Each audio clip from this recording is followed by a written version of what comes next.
I'd like to begin by applauding the Republican county legislators for joining in with the Democratic caucus, which was early against this agreement. We've come out strong in our caucus, and I want especially to thank the three members that are here with me who were maliciously attacked by a public relations effort by a group that called themselves Bettering Oneida County. We know where that money came from. And because of that, and still because of that, we hung to our principles and strong as a lighthouse in standing up to what was wrong here. And this agreement was a very poorly conceived agreement, poorly delivered agreement, and did not get the support of this community. This community came out in an outpouring against this agreement, and that's why this agreement's been killed. And we look forward to seeing in the future if we can try to pick up some of these pieces and try to work with local communities that are greatly affected and impacted by this to try to get this moved ahead.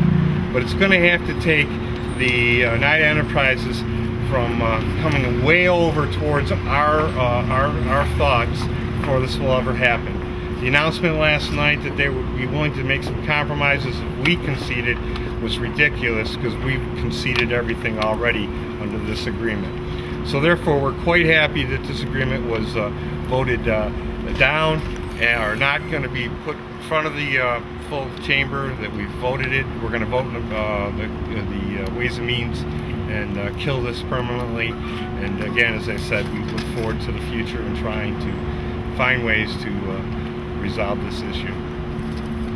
Let me make comments. First, I'm going to have Chad Davis make some comments.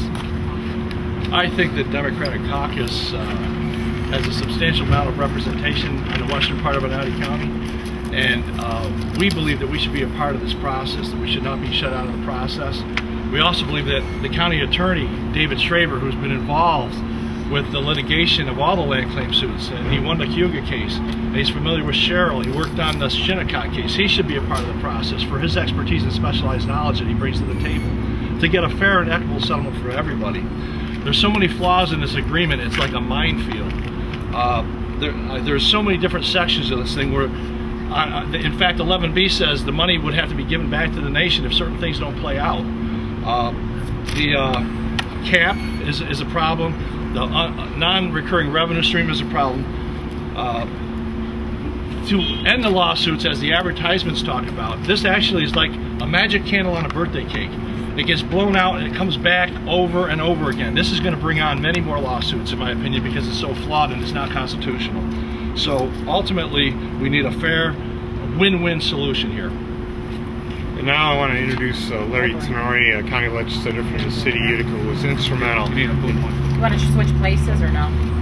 No, you leave your mic. As long as you're next to him, it'll be okay. You keep it. But again, Larry Tenori was instrumental in helping to defeat this agreement. I'll just keep it brief. I don't think it's nice to see the Republicans come on board. I don't think this was ever a Democratic or a Republican issue. Never should have been.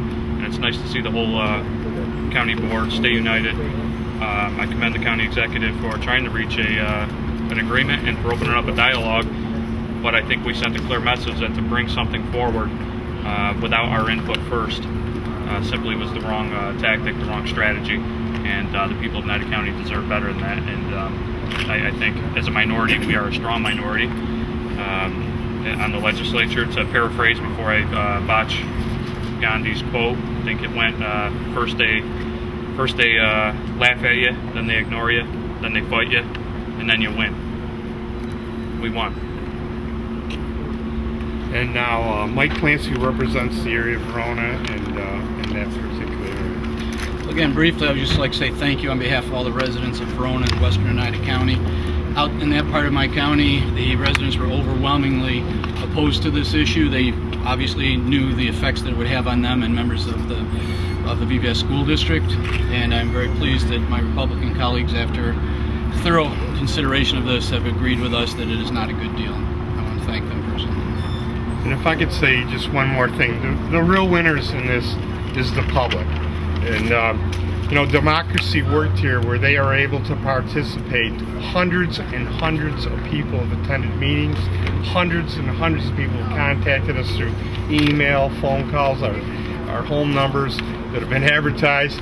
We got hundreds of calls, and I can tell you it was probably 90% against this versus maybe the few 10% that were in favor.